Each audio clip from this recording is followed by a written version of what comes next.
Hello. So, I got a lot done today, and tomorrow's gonna be an awful day. I already know, but I did get a lot done today, and it was a good day. Um, I met with the OBGYN, and I actually met with two of them, and they are getting me lined up with a new oncologist OBGYN and an oncologist OBGYN surgeon. So evidently this surgeon is like the best one in Florida. So better than the devil lady.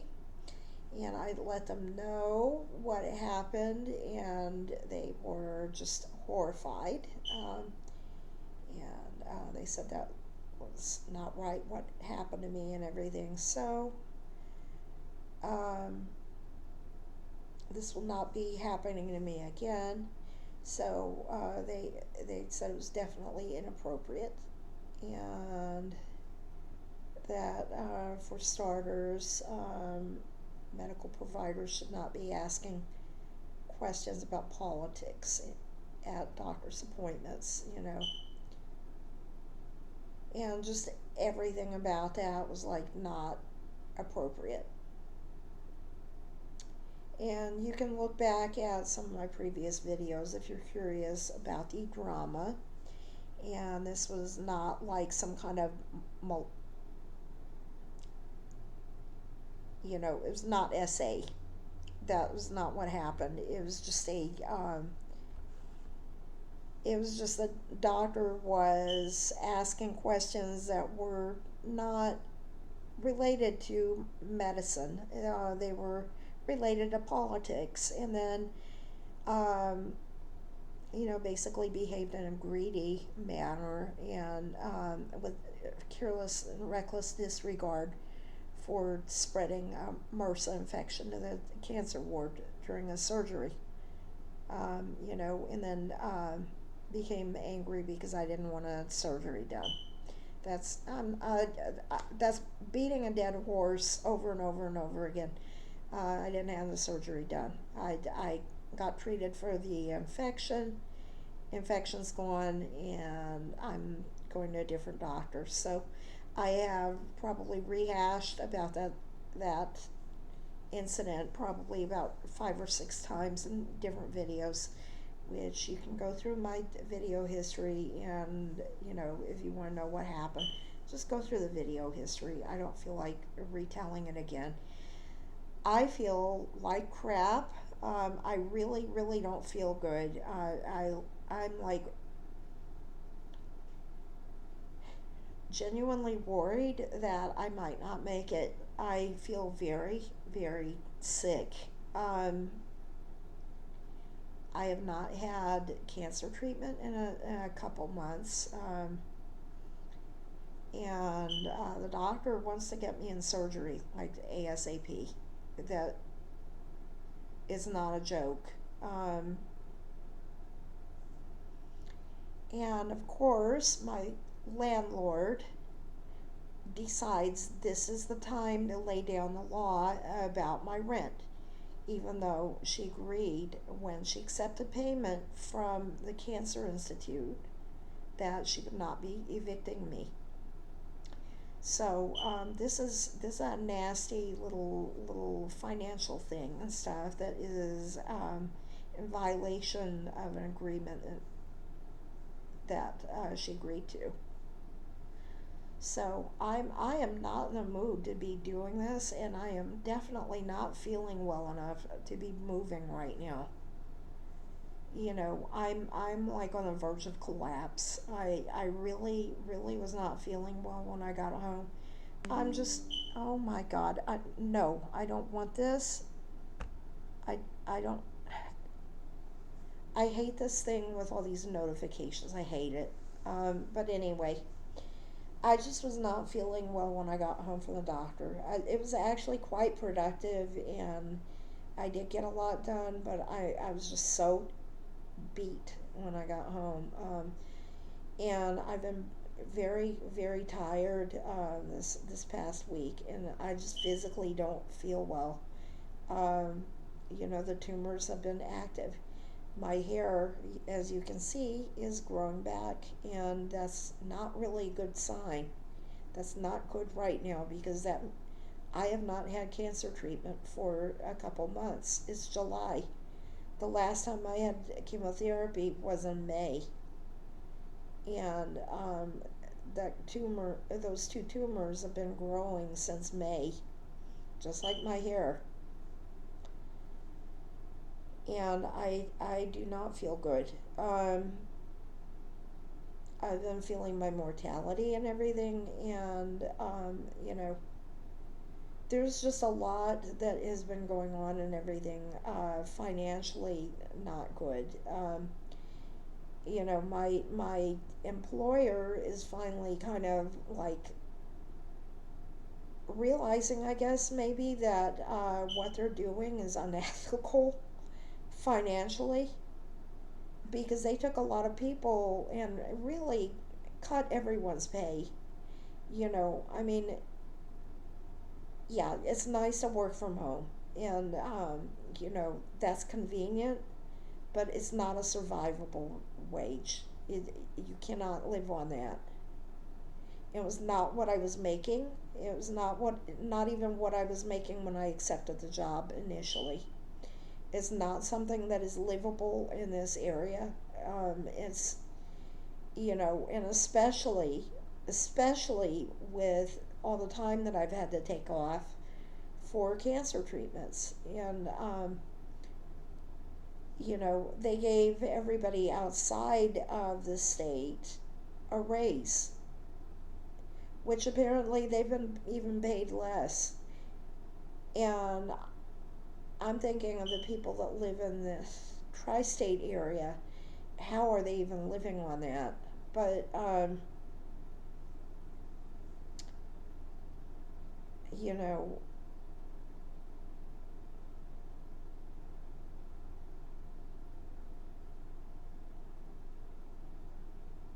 that's another matter entirely and everything. But my ride helped me with some resources. My insurance company hooked me up with a social worker who's helping me with some resources and everything, but nothing is happening fast enough. You know, this would all be fine if I had a little bit more time and everything. I'm so tired though, and I don't know if I'm going to make it. I really, really feel tired. I can't even describe how tired I feel right now.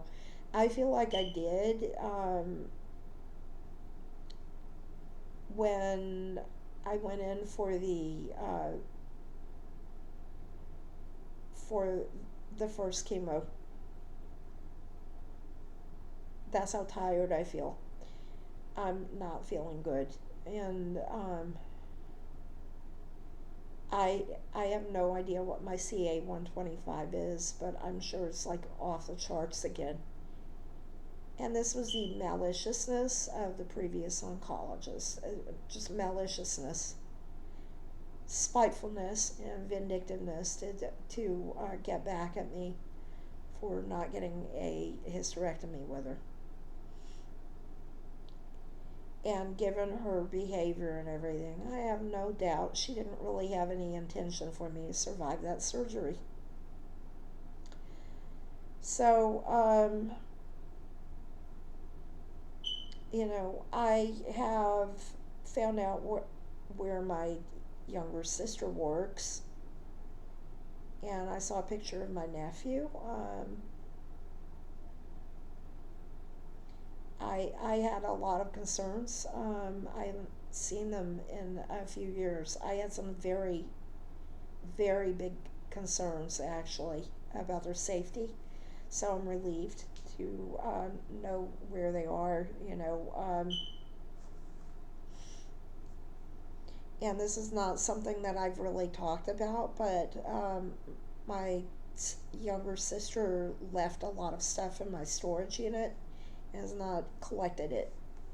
And that is a thing, and especially considering how ill I am, that was an alarming thing to have this abandoned property in here with me being as sick as I am, to, as valuable property.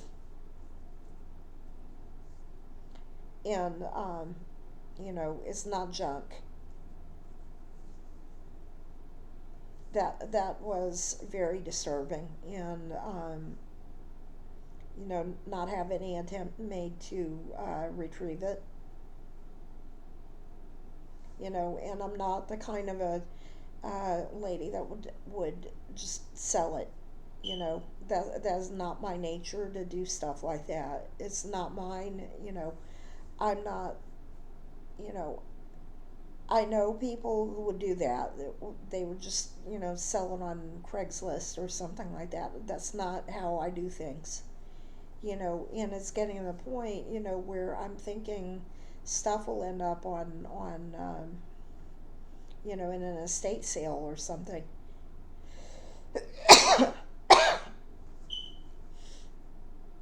This is very morbid how I'm talking, but I mean, I have to be realistic about stuff like that. I had my older sister come over from another state months ago and pick up the family heirlooms. That was months ago. And I was like, you take everything, because I could die. I mean, that is a thing. Those are conversations you have when you have a diagnosis of cancer. That is a conversation that you have. And, I was like, you take all of it, because I might not make it. You need to take it all.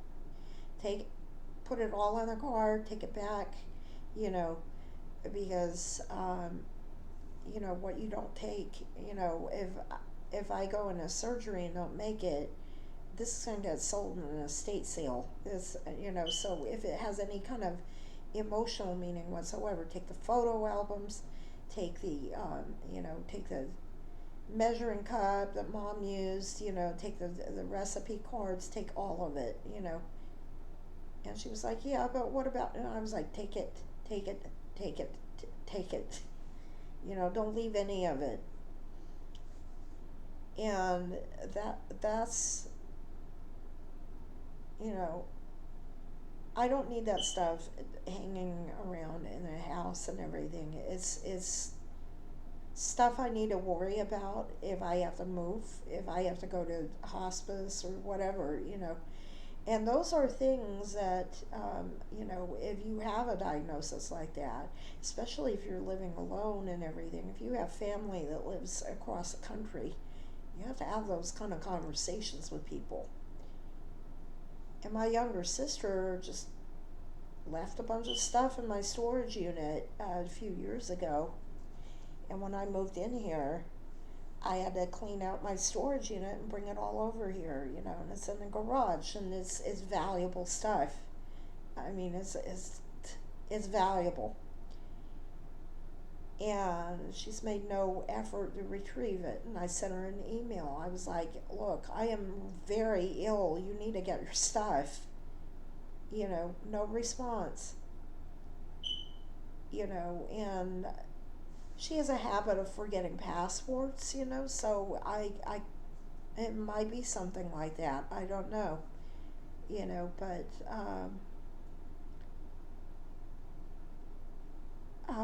one of my high school classmates tracked her down. So she found pictures of her and her son. So, there's that. And there's a really good reason why they're not on their computer, because it's in here. The thing is in here, and, just all of it's so chaotic and everything, but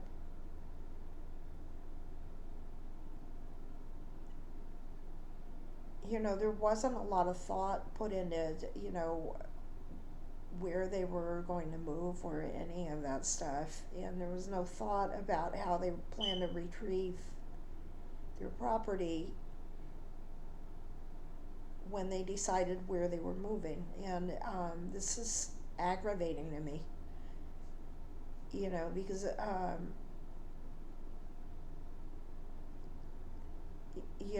it's just like she thinks that I can just magically teleport all over the country or whatever. She doesn't know what state I live in or really care. She has not made any kind of effort to contact me and see how I'm doing, and see if I'm okay. It's not hard to look at my YouTube channel, for example, and see that I lost my hair and had to do chemotherapy, and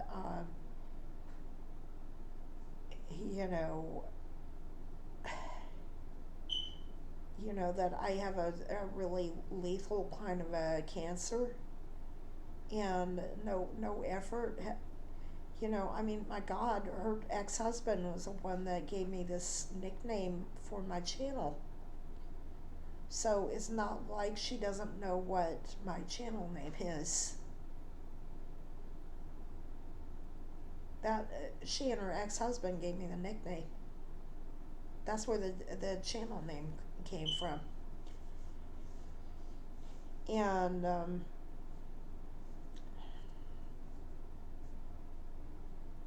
there's just no effort made whatsoever, and I don't know what I'm going to do with that. If it was just her stuff, she's an adult, she's a grown woman, she can, she should have made that effort a long time ago, but there's also a lot of that stuff belongs to a child. And I'm, I don't want to throw away a child's property. That's not right to do that. There's the child's gaming computers are in there and everything.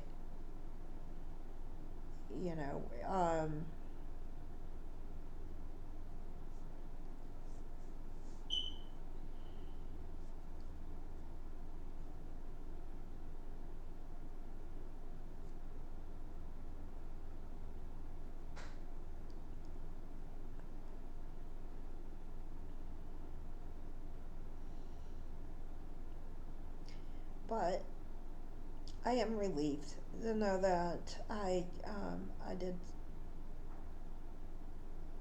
find a new provider that worked out, and so that drama has resolved, and I feel better about it.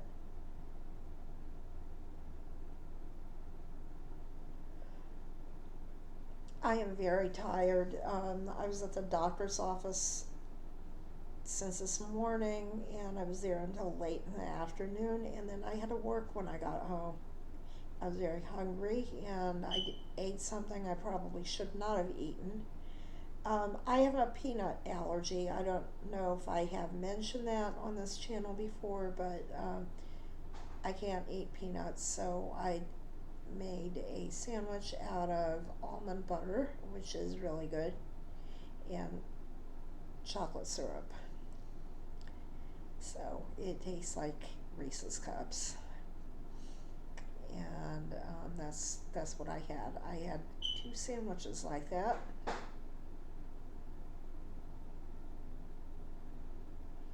And I am hearing weird noises coming from the kitchen, and that is freaking me out a little bit. It's probably the ice machine, although it's not set to make ice, so I don't know why it would be making noises like that. You probably heard it too.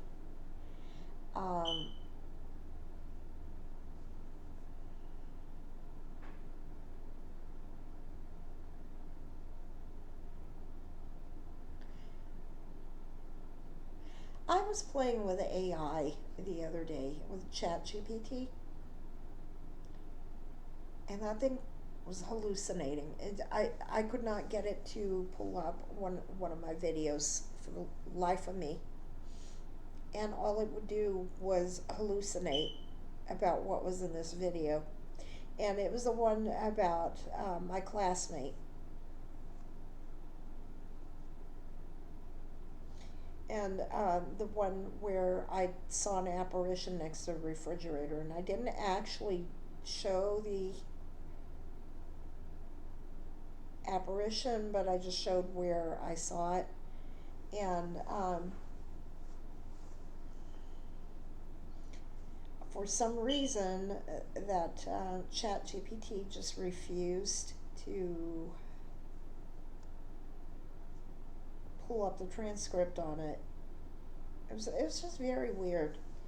And it kept saying, "Oh, it's a video about that you saw, that you heard a noise," and it was like nothing of the sort. So that was just very strange that it just kept making up stuff that the video was about. It was very weird.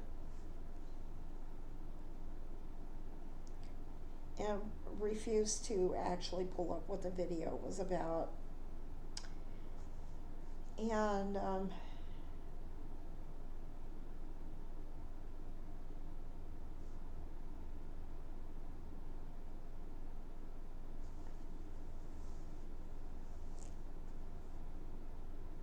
ChatGPT is another thing. That's a thing I have some misgivings about. It's evil. Um,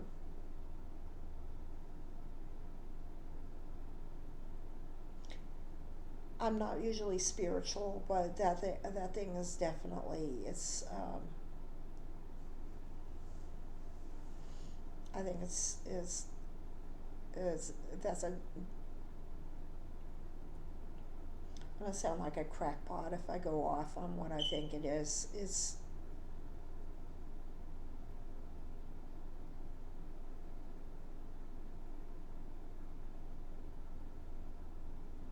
You can figure it out.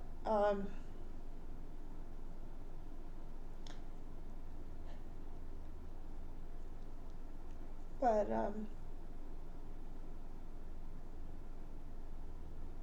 I don't think it's is only a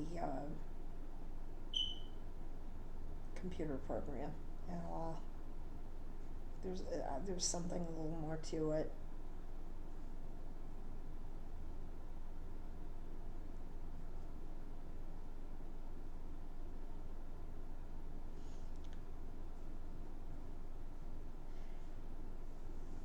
Well, since I am very ill, I guess maybe I might as well talk about it. You know,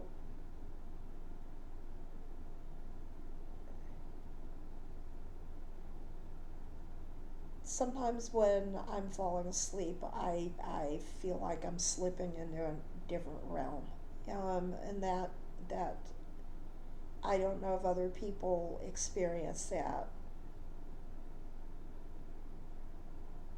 I don't know if that's normal to experience that when you're very ill. So I've had some experiences in the past that, well, I had a stomach infection back in 2021. My white blood cell count got very high, and I had to go to the hospital, and I was treated for that. And it was, there's a name for it. It's when you have like some kind of an infection in your stomach. And one of the symptoms is that you hallucinate. So I will talk about that first. So I did have some kind of an experience when I was going through that. And I will just call it a hallucination. I'm not sure that that's exactly what that was, but um, I saw Zeus, which is really weird because I'm Jewish and we don't worship Zeus. We don't worship the Greek pantheon. That is not what we do. And I took Latin class in school for 3 years. I did really well at it. I took some humanities classes in college. I did really well at those. I certainly had an interest in that as a teenager and a young adult. Even going back to gifted class in seventh grade, I certainly had an interest in it. But as a religion, I would never say that I've been a believer in Zeus or Hera or I played video games, and I am absolutely doxing myself by doing this, but I went by Artemis on a video game, which was actually kind of dumb because not really like Artemis, but I just thought it was fun to do that. And Artemis has a bow and arrow. Yeah, but I don't know anything about archery. I don't know why I picked Artemis out of any of them, but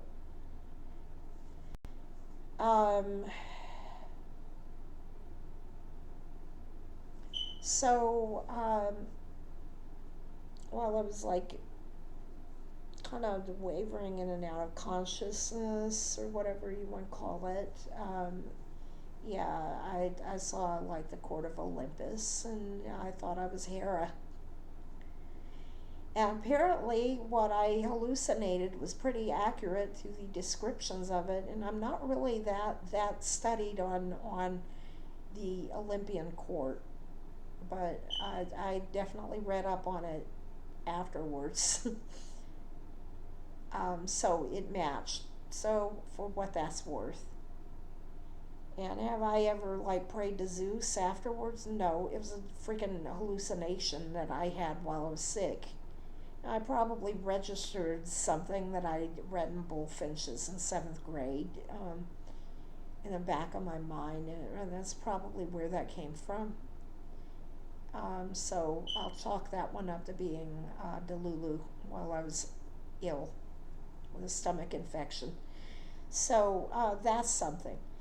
Now, let's talk about reincarnation, because that is actually something in the Jewish belief system.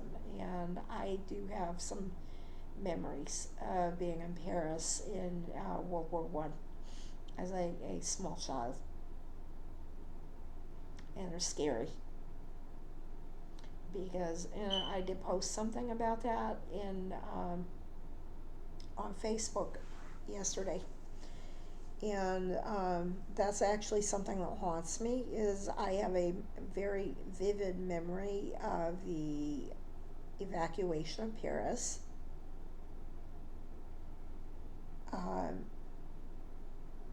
During World War I. And that was an actual event. I didn't know about it when I started remembering it. I just remember having these dreams about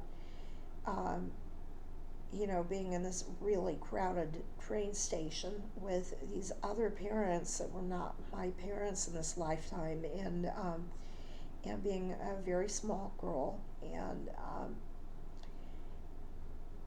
there were just these lines in this big, massive train station, and they had chains to separate the lines, and there were these Model T cars. And it was just so hopeless to get through these lines, and it was so important to get on one of those trains. And then the neighbors showed up in a Model T car, and they drove us out in the country, and then everything was okay. And that was a real thing that happened. It went on for several months. This is what I found out later. That really happened. That is exactly what really happened. It was a real event. And I had weird memories when I was a toddler about going shopping with my mom in these places that had these big iron bars and all that. Except that my mom never took me shopping in places like that. But I would ask my mom about those places that she took me shopping at, and she got very freaked out about it. Because the thing is, my mom in this life had been to those places, and they were in France. My mom liked to travel. My mom in this life liked to travel. My mom was European, so she knew what I was describing, and it was not some place that she took me. So she got me these Berlitz French records. I don't know. I liked to sing when I was little and like a baby. Maybe I was singing in French. I don't know. And I just thought that those records were incredibly difficult. But I do know one thing is that a young adult, I had a neighbor who was French when I lived overseas in Israel, and she would run these little tests on me. My hat is crooked. My hair looks so awful. I don't want to take the hat off.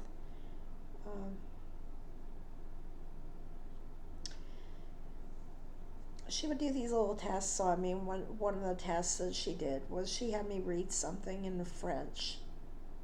So I read it, and she said, "You have no accent." And I didn't take French in school other than like in the gifted class. We had to take like a little mini course in French, and it was basically like learn to count to 20 and learn how to say the chicken is in the yard. Some really stupid basic stuff like that. It was nothing to be able to read a book. And so she was like, "You have no accent. You sound like a Parisian." And I was like, "Okay." But this was weird, and all these little things are like kind of registering, like, this is weird. And I've always had an affinity for French food. When I was in France as a little girl, in this life, I felt very at home. And it was like the most natural feeling. I fell in love with southern France. Absolutely fell in love with it. I thought it was the most beautiful place I've ever been to in my life. And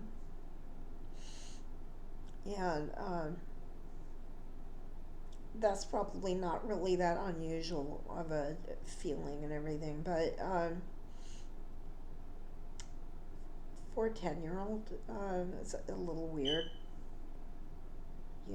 Normal 10-year-olds wouldn't go to Disney World and things like that. I wanted to go back to like around Marseille and stuff. I don't know. It wasn't Marseille. It was like a valley with a big aqueduct running through it and stuff. And I was like, oh, this place is so beautiful. I want to be here forever and everything, and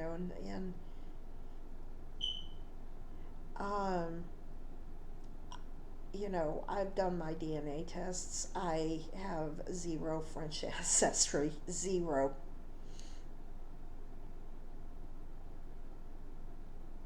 Where does it come from?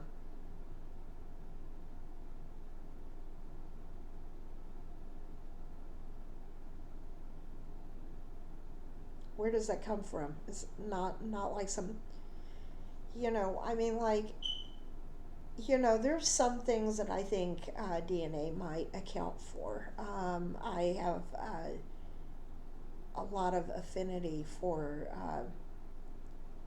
Scandinavia. And lo and behold, on my DNA reports, I got every little bit of Scandinavian DNA from both of my parents. So I'm actually like a quarter Norwegian. It just every little scrap of Viking and Norwegian DNA that I could possibly get, I got it. My siblings didn't. I did though. So, how that all came through into me, So, and I joked about it that no wonder I love ABBA so much, that kind of makes sense and stuff. I mean, scientifically and everything, yeah, but um, and especially if you see my 411 glory there, it really looks Scandinavian. Well, short as shield maiden there, but you know that that kind of a thing makes genetic sense. There's some kind of a genetic memory locked up in that. But the French stuff makes no sense. None of it makes sense.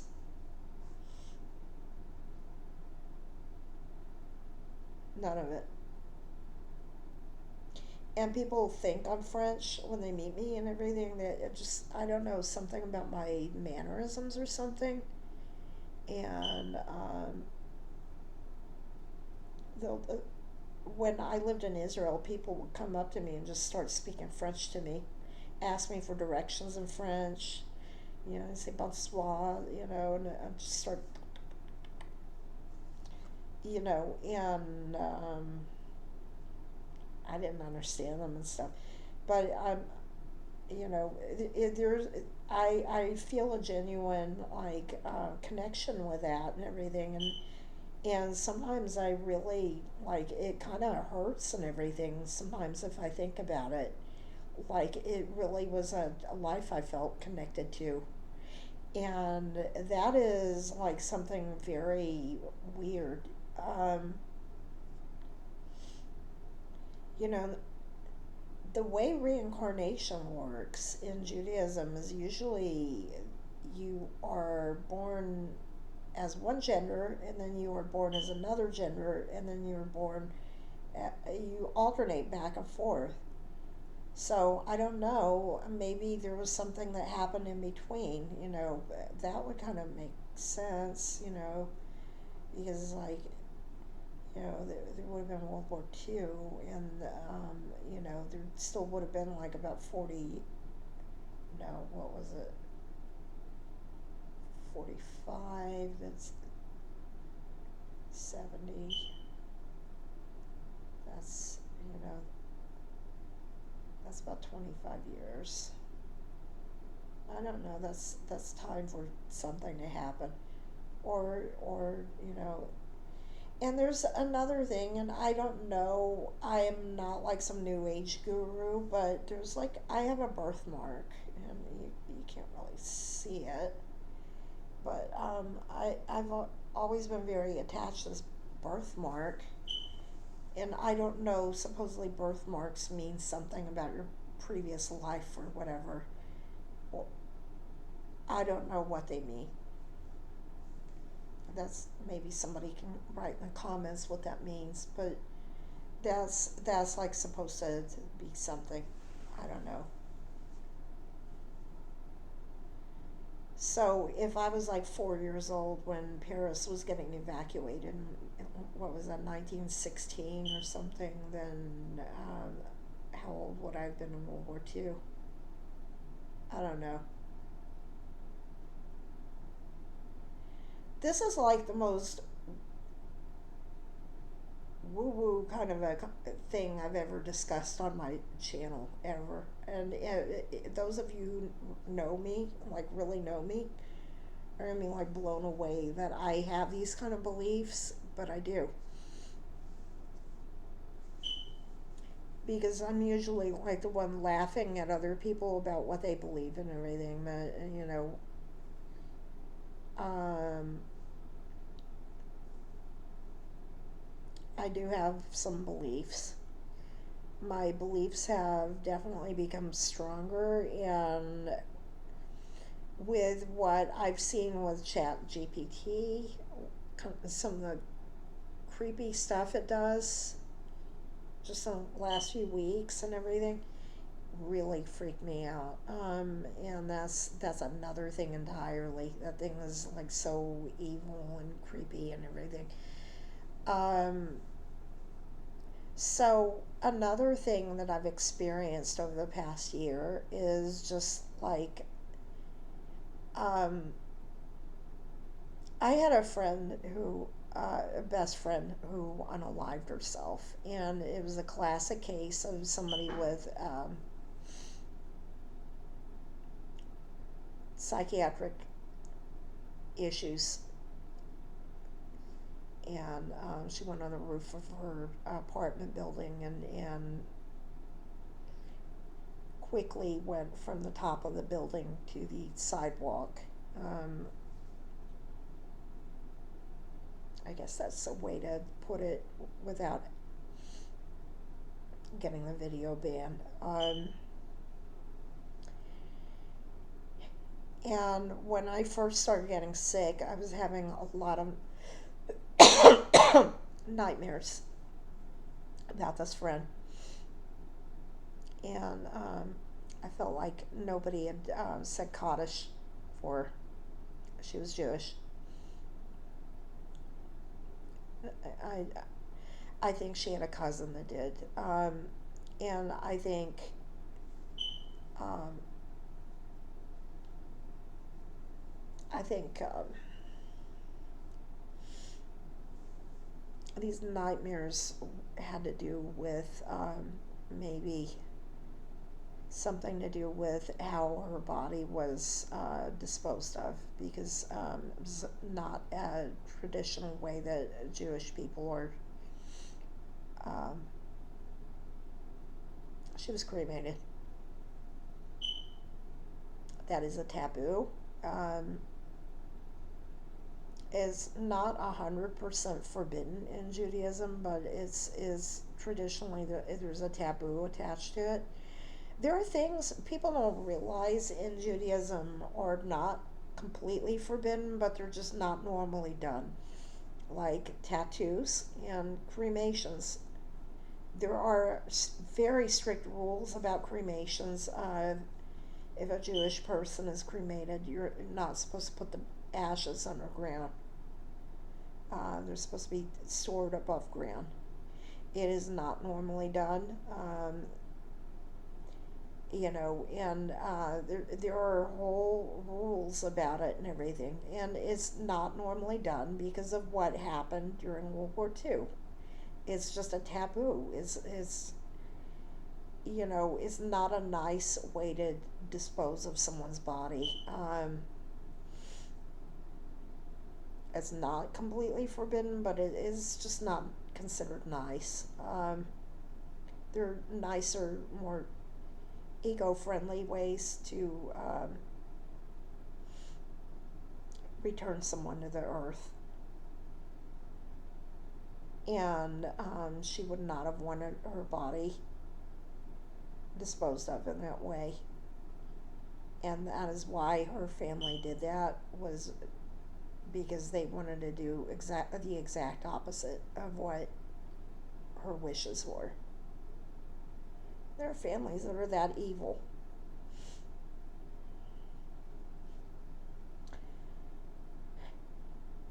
People that unalive themselves don't usually come from happy families. So,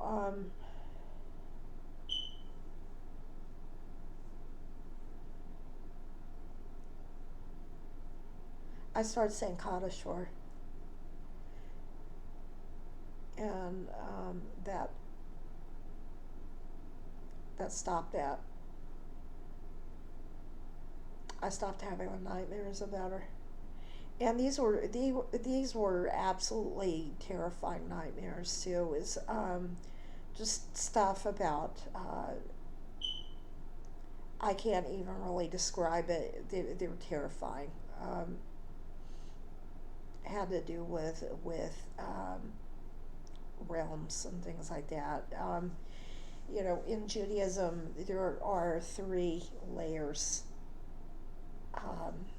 that the soul goes to after a person dies. There's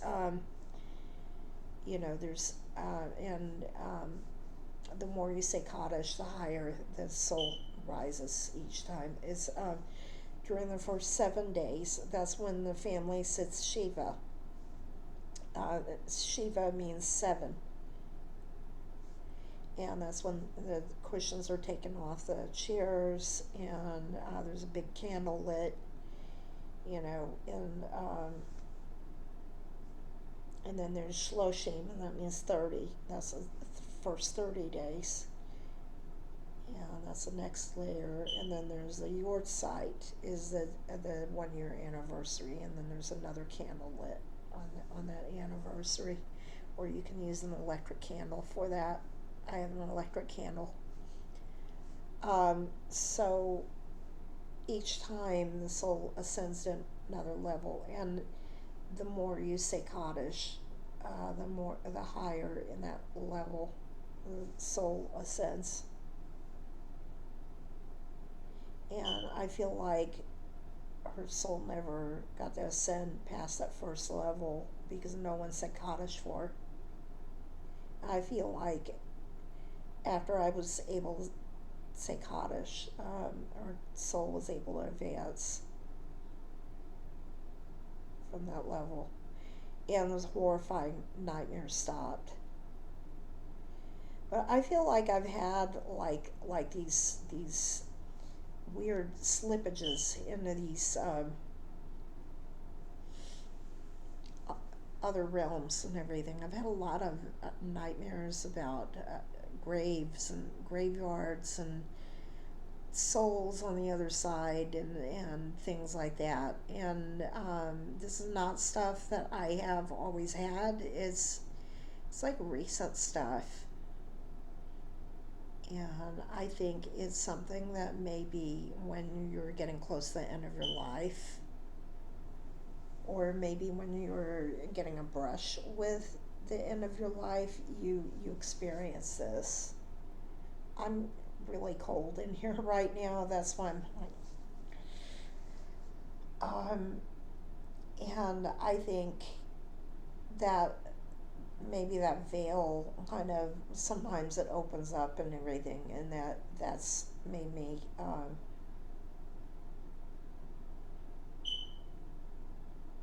sometimes have those kind of dreams, things like that. um,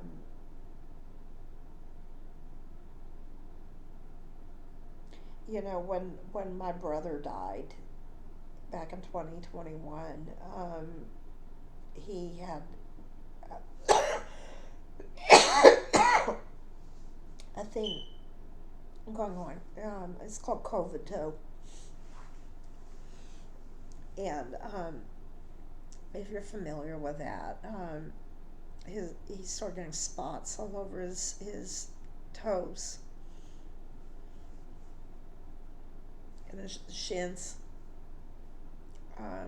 like little blood vessels rupturing from the lack of oxygen. And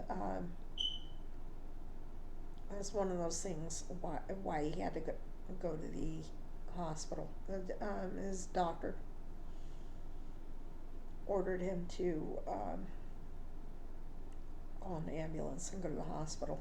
A fire truck, they didn't have enough ambulances. A fire truck came and picked him up, and they lost his eyeglasses. He had brand new Warby Parker eyeglasses. I'm not getting endorsed by Warby Parker. He literally just got those glasses probably about 2 weeks earlier, and they lost his glasses. So he had to spend the last 3 weeks of his life with no glasses. So he was very frustrated about that, but there was nothing anyone could do about it. They got lost on a fire truck and probably fell out. So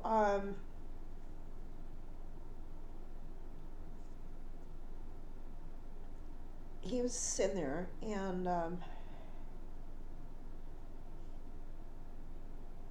they took him to the hospital for treatment.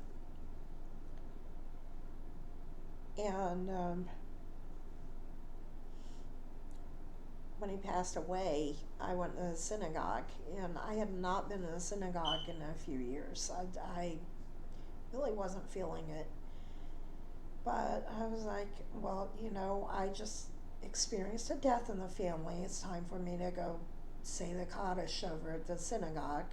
That's the appropriate thing to do. And I went in there, and the Uber was late getting me there and everything, but I got in there, and they had the Torah out, which is the big scroll with the 5 books of Moses. And I started reading the verses, and they were talking about how when a person is cursed with the plague, they get the spots on their legs. This was written.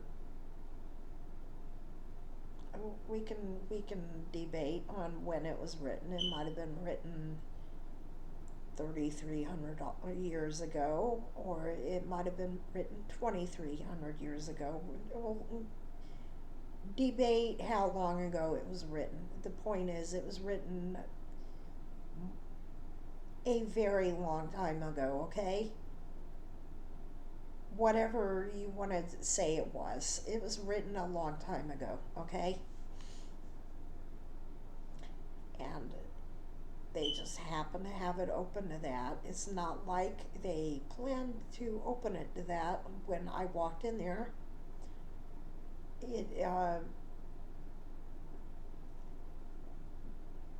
the month and the week of the year that they determined what to read that verse was determined on the calendar hundreds of years ago.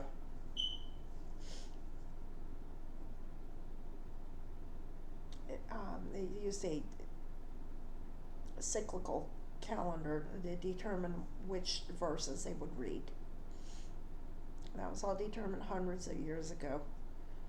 I think maybe like 1,000 years ago or something like that. They decided what verses they would read each week. So, it happened to be that week they were reading those verses. And it happened to be that the moment that I walked in and opened my Bible up and got it open to the right verse, that's what the verse was. It was talking about the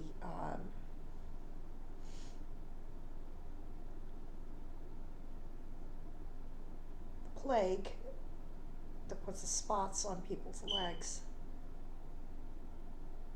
And it's when somebody rejects the God of Israel. And my brother did do that. He was pretty adamant about it. He did not want a Jewish funeral. He rejected it. And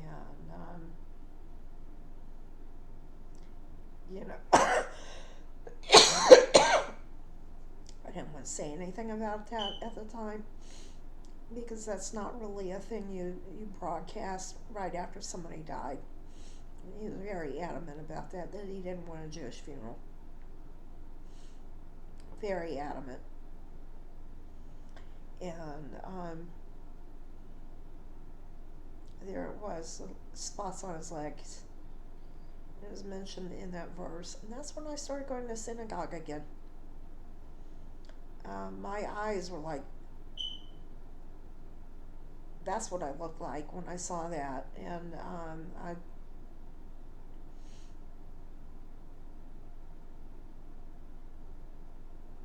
did not look at that the same after that. So if you noticed a little change in my behavior around August of 2021, a lot of it had to do with that. He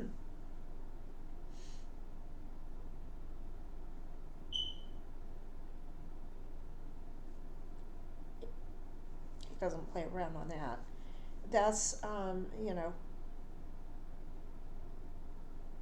that was not a joke what went around about that,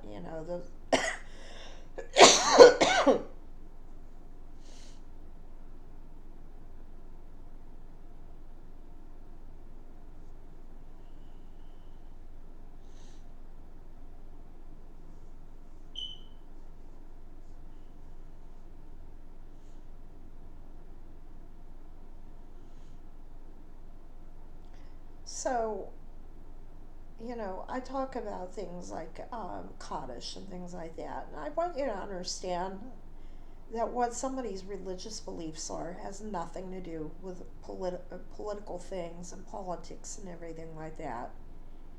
You know, and people need to stop associating those two things together. It's not the same thing.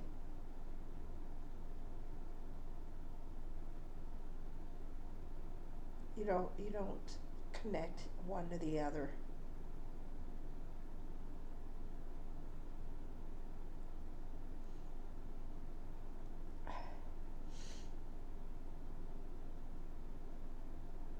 One is not the same as the other, but that's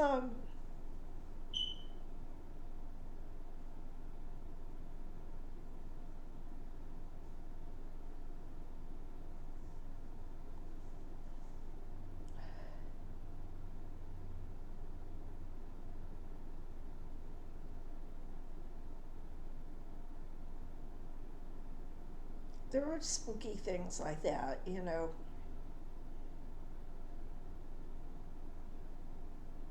And then everybody wants to talk about ghosts and things like that. Are there ghosts? There may be earthbound spirits, but that's not really something that I want to think about. It's not something that I want to obsess over. It's not something I want to become either. That's really sad when somebody can't leave. I think maybe that's the situation that happened to my friend that unalived herself. It's tragic. That's not what's meant to happen to a soul.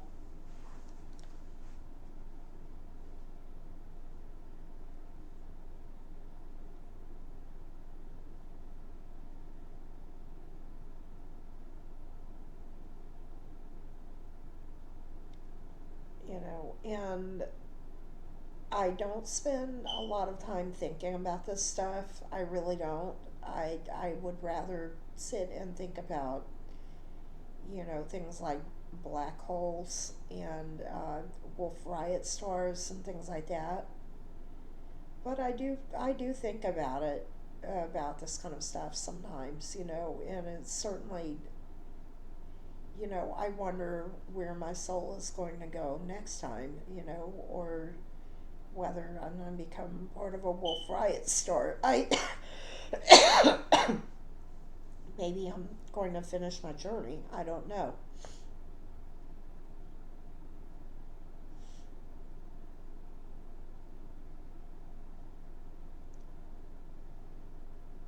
Or maybe I will recover and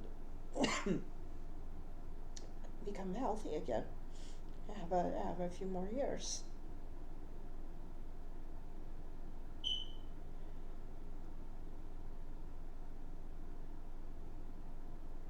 People are talking about war and all that stuff, nuclear war, which is really,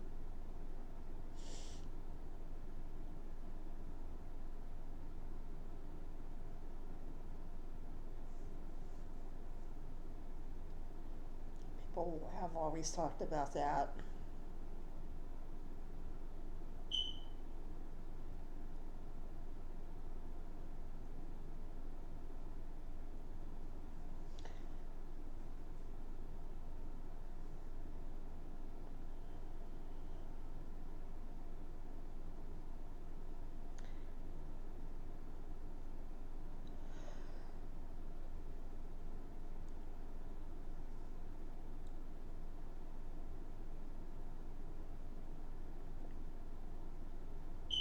I I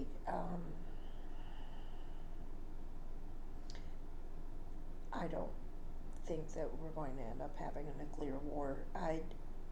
We would have already had one by now if we do. And if I'm wrong,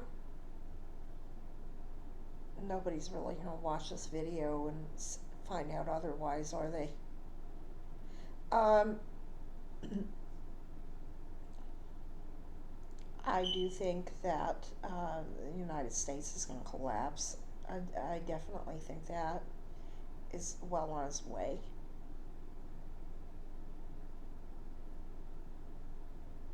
It's going to break apart. I'm not advocating it. People have predicted that for several years, and we're about to see it happen with California. I feel indifferent about that.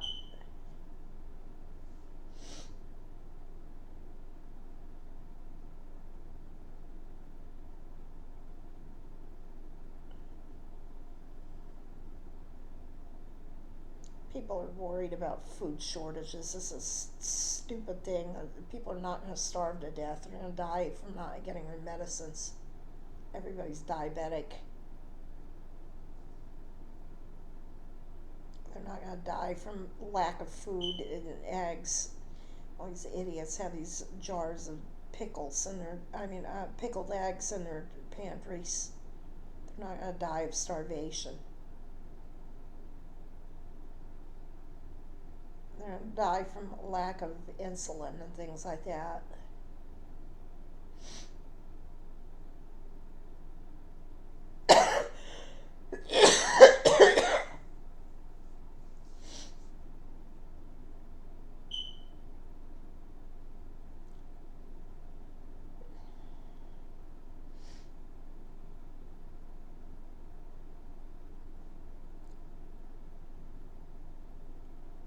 I'm just trying to get through this year. I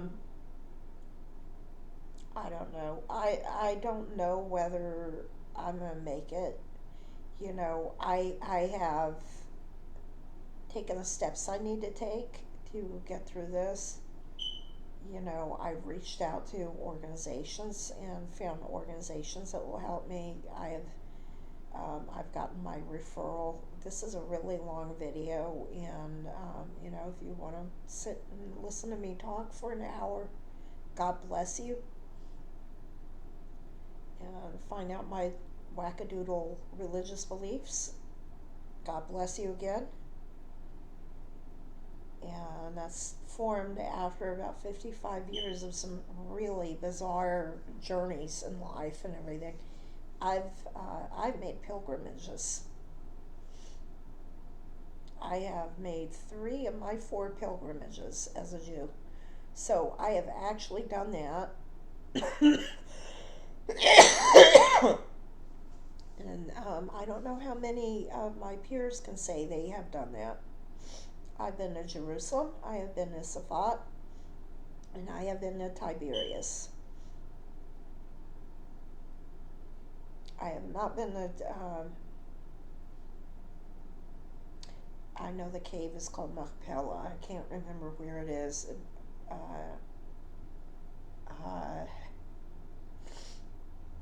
It's this really old cave. PA controls it now. It's the one that Adam and Eve were supposed to be buried in. I can't remember where it is.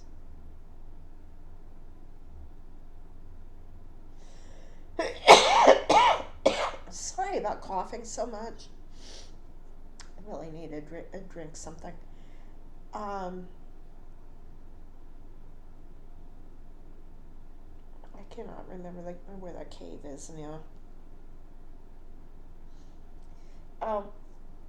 So the 4 pilgrimages, they symbolize the 4 elements, right? There's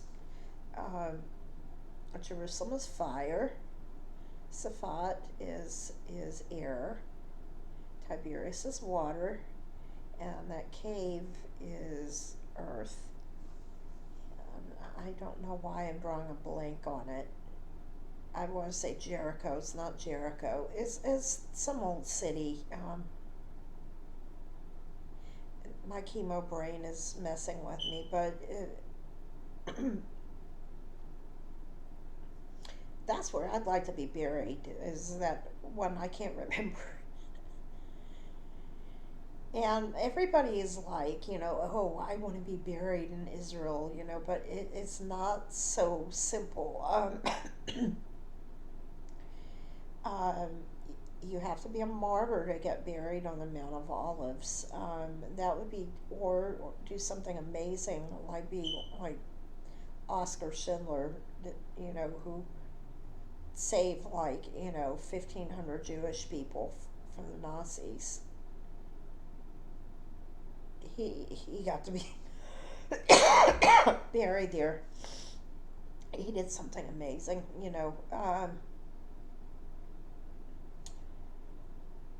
um, as far as like other people, they have like a war cemetery. They had one not far from where I lived in Renata, and those people died in combat. Um, but most people, they used to just throw them in the ground in a like a sheet. They don't do that anymore because ground is kind of precious over there. So what they do is they have this big, um, gigantic, multi-story mausoleum, and they have little pipes filled with dirt that are over the bodies.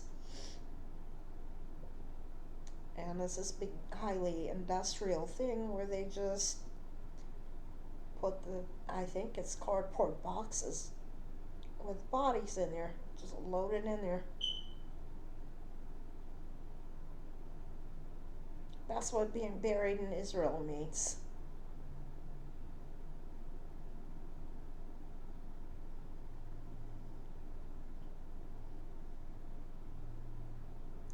It's incredibly industrial. It is the bare minimum of an actual burial. They have a little PVC pipe with dirt going over the thing. If you've ever seen those like really run down mausoleums in Italy, it's like about as bad as that. So I'm not sure I would want to do that.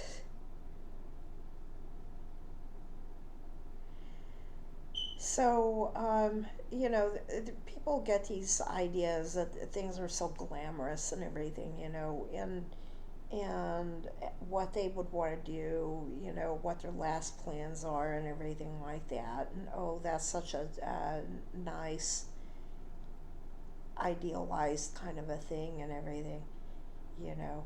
And if I am, in fact, remembering past life memories, if you think about it, what more glamorous kind of a life could there be than to be born in Paris in the Belle Epoque, except that it had to be evacuated during World War One, and then it got invaded by Germany in World War Two, and then to be killed by Germans probably during World War Two.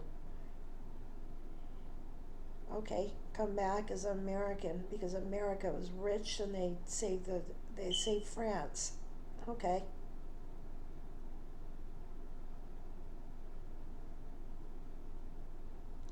Here I am.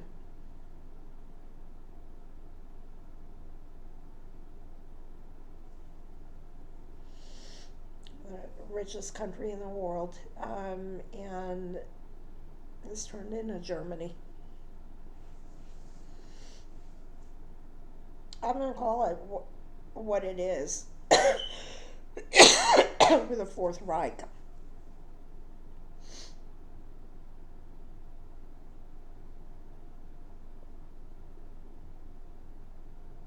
I don't want it to be, but I mean, it's.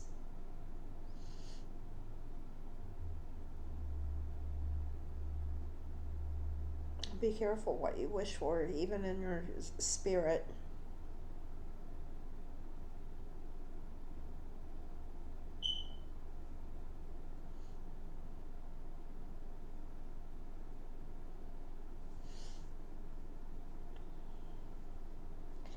there are people in other countries that wish they could live here, and you know, they get here and now they're in that horrible alligator Alcatraz. You know, they got to come to America, all right. How do they like it now?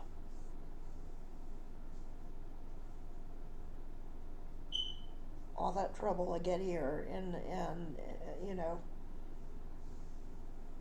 what an awful country this is.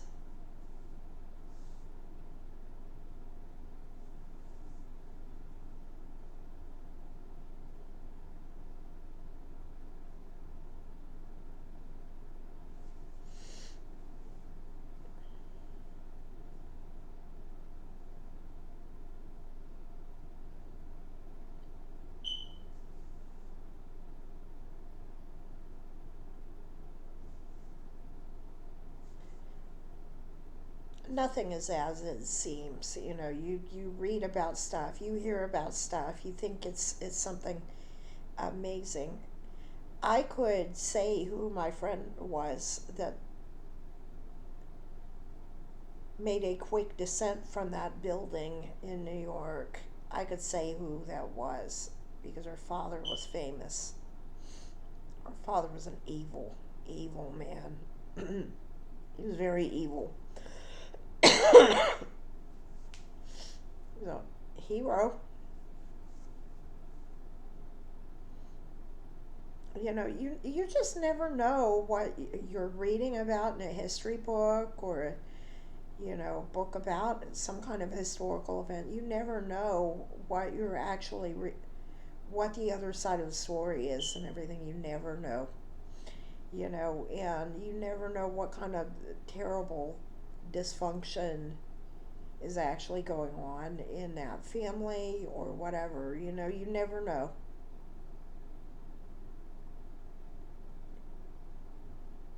You should never put people on pedestals because you don't know what is really going on in their life.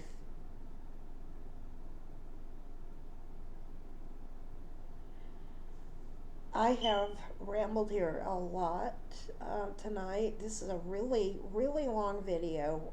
I might not be filming in this house anymore. I don't know. I don't know what's going on with my living situation. You know, so, you know, my surroundings may look different. I don't know. So I'm going to upload this, and I am so, so tired. You know, I hope I wake up. I'm just very tired. Have a good night, and I hope things are okay for you, and that